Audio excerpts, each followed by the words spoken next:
All right, so next video in the series is all about replacing the sump basin in this basement. A little bit of a background. Most homes that are below ground that don't have a walkout basement, so the water can drain away from the house, have a sump pit. And the reason why that's there is so water that collects on the outside of the foundation or underneath the floor, there's gravel surrounding the sump pit, and there's holes in the sump pit that allows the water to drain into the sump pit and then kicked out through this discharge pipe up and out of the house.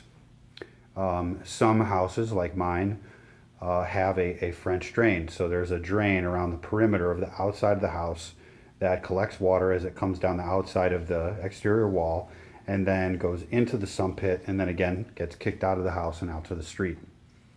So we had this system, but the sump basin that we had here before was this really old and original to the house corrugated plastic, also known as ADS sump basin. It was not sealed. It was kind of stinky. As you can see, it was very dirty inside because all the dirt and debris would collect in here and get sprayed in here when it rained pretty heavy. It was doing the job. We never had water problems in the basement since we lived here, but except for one time there was a pump failure, and when the pump failed there was water coming up through the cracks here and from the basin itself. So this was something I definitely wanted to address if we were going to be finishing the basement and spending all this money. So what we did is we got a sump basin that was bigger. The sump basin that I have has a bell-shaped bottom, so the bottom is much bigger than this. Instead of tapering down, it actually gets smaller as it goes up, and that allows more water to collect in the base of the sump pit, which makes the sump pump cycle less often. So it actually will extend the life of your sump pit, your sump pump that is, and prevent failure. So looking at this system, I went ahead and replaced everything and cleaned everything up. The old pipe that was in here was all crooked.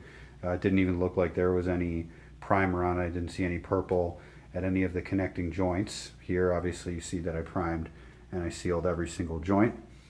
Looking down into the pit, let's see if we'll be able to get a good picture of what's going on in here.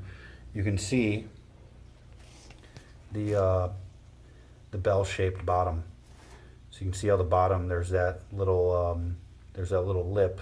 The basin gets about 3 inches wider at the bottom than it is at the top, and that just allows a lot more water to collect prior to the pump cycling.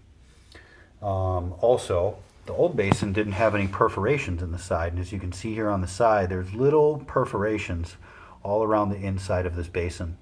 On the other side of the perforations is a fabric, and the fabric is designed so debris doesn't get into the sump pump, clogging the sump pump. And the other side of the fabric is very big 2-inch stone. And the 2-inch stone is there so that there's a lot of voids that the water can come through uninterrupted to get in the sump basin, because it's all about really relieving pressure in the system. And this system by far is much more foolproof and much better designed than the system that the builder put into the house. This was the main reason that I wanted to switch everything out, modernize everything, and really make it foolproof so I would never, ever have to worry about water.